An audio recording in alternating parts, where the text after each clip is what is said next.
This is Made for More Living with Johnny Jennings, powered by eXp Realty. Online at madeformoreliving.com. So the market is heating up. The weather is getting better. Valerie, what are you seeing in terms of like people getting ready? Are the buyers coming out? Are the sellers putting their homes on the market? Like, is this a good time to actually take that next step and making a move? What is it you're seeing currently in the marketplace? Yeah, for sure. It's definitely a good time. Both buyers and sellers are starting to become more active. Just for example, last weekend we had a home come on the market, got multiple offers. I think there was about 4. Got into contract right away after one weekend. Was it over list or what? Like, how were the offers? Oh, yeah. Yeah, I think, 20, 30,000 over. It was a good... What? Yeah, good stretch there. So great news for the sellers. And then this weekend, again, we put another great home on the market. Actually got about 17 offers on that one, significantly over list price again as well. So again, it's a great time to be a seller, but also as a buyer as well, because that means inventory is starting to come back out again. We didn't see a lot hitting the market the last few months, but now we actually have homes coming up to choose from. So for buyers, I'd encourage people to get back out there and start looking again too. Yeah, I would too. I just, the thing that I hear with buyers all the time is, hey, I'm waiting for interest rates to drop, Yeah. Well, I think this has become our new normal now. Interest rates may drop a little bit later this year, but everybody else has become accustomed to this is what our rates are going to be. And they've gone out there. They understand that they can do rate buy downs. They understand that they can do things like refinancing later when the rates do go back down again. So circle back though real quick for those people who don't know, what's a rate buy down? That just means that you take extra funds and put it towards buying down the rate at the beginning. So if, I don't know what rates are specifically, but just as an example, if it was 7 today, they could buy the rate down to 6 or even 5, just depending on how much they wanted to put towards that rate buy down. To lower their interest rate. Yeah, which decreases the monthly payment significantly. Mm-hmm. Absolutely. And so, but here's what people are, this is my concern. Like I'm so worried about buyers because affordability is a thing right now. Like, prices have not come down. It doesn't look like prices are going to come down because inventory is so tight.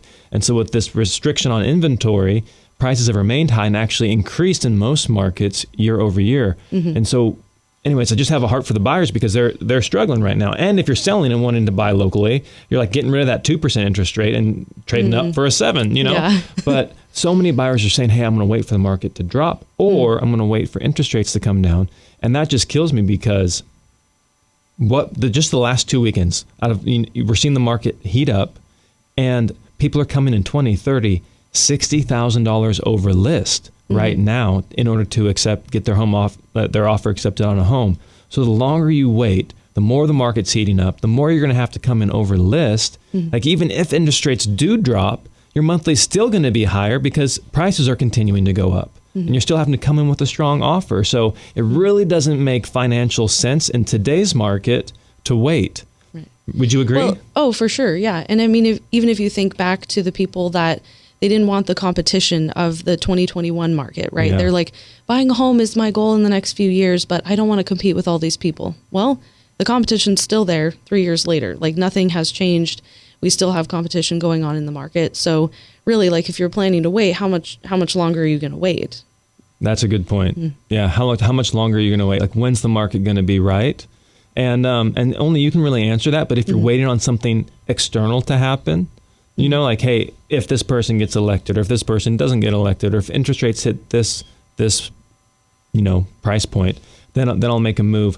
But it's just so tough because the people who waited wish they would have gotten in. Yeah. Right. What's that old proverb? The best time to plant a tree was 30 years ago. Yeah. The second best time to plant a tree is today. Now. Yeah, because I've heard some people say that if the interest rates do lower, then that's just going to cause the home prices to go up. Is that true? What's your perspective on that? Oh my gosh, 100%. Because all you've done is now the people who had the buying power are now able to take that monthly and now apply it to a higher purchase price. And so, if interest rates do go down, prices will go up. Prices are going up regardless of if interest rates come down. So just imagine what would happen. You'd just be pouring gasoline on a fire at that point. So we're not in the market to buy a home right now, but if we were, we might have to be putting, baby Ben up for some adoption or something, like trading him in. Hey, here, have my secondborn, not the firstborn. I'm not emotionally attached to the secondborn. Have the secondborn so we can get in on this home. But it's true. But you guys have strategies to help buyers, so they're not feeling hopeless or frustrated, right? Yeah. I mean, because there's plenty of things that you can do, let your agent. Besides giving up your kid? Yes. Oh my goodness. Yeah, definitely not. Please don't give up your kids. Okay. So what are some strategies? What are some strategies you like to use, sweetheart? Well, for example, just figuring out what's important to the seller, because a lot of sellers are, if they're selling that home, they're buying something else, or they're moving across the country, or whatever they're doing, right? So sometimes time is incredibly important to sellers. So if you're able to maybe offer a little bit less on the price, but give them the amount of time that they're looking for to get moved out, that's one strategy.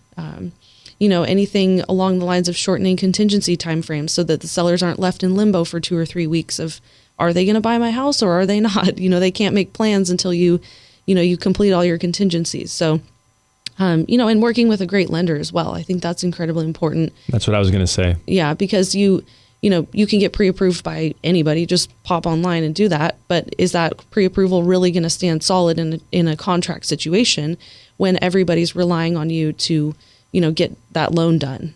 So a great local lender goes a long way. 100%. We had the 17 offers, and I'm going through the pre-approvals, and I'm like, I don't know who this is. Who's that? Yeah. Is this legit? This is a weird. This looks like they just made it on their Google Word doc. Is this even a pre-approval? I don't even know who this person is. Like this lending company, and then you get to the pre-approvals. You're like, oh, that person is legit qualified to buy this home. They'll get the deal done. They'll get the deal done.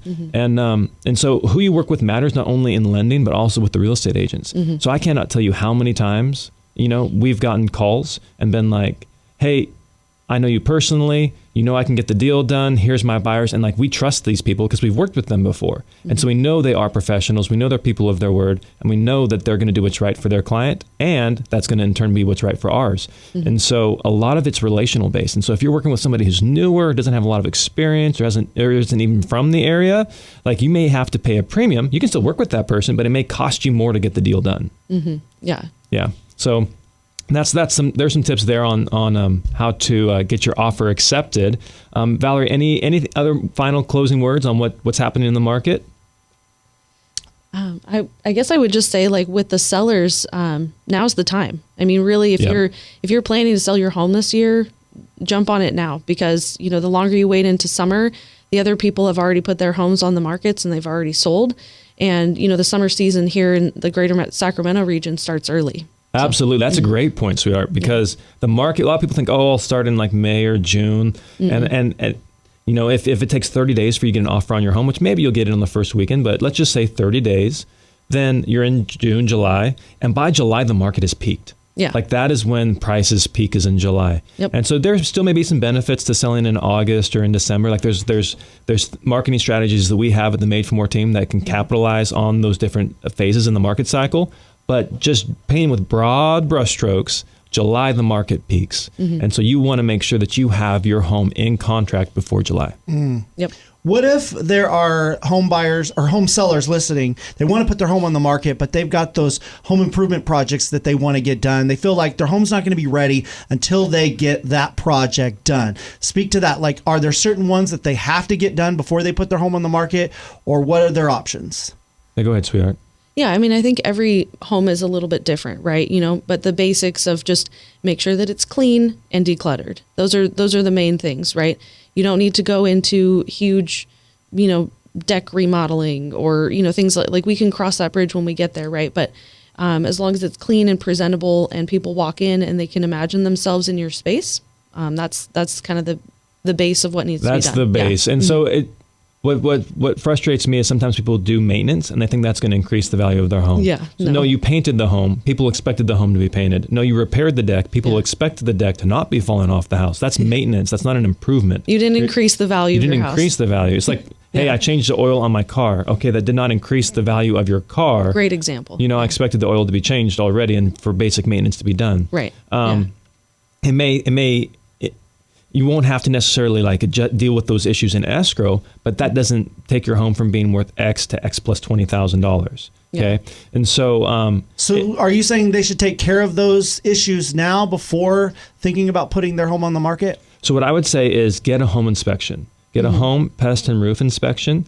Cost you somewhere between $600 to $800, depending on the size of your home for those three, and get those 3 done, and then you'll have like this financial picture. It's like a physical for your house. Like maybe you haven't gone in and seen the doctor in a while, and you're like, oh, I didn't know that I needed to be doing this. This is like the physical for your home, so you can go, okay, these are the issues that need to get fixed, and then at least if you have the money, you can pay for them and get them fixed up front. If you don't, we have a fix before you list program, so that way it's resolved before you even go on the market and no upfront cost to you.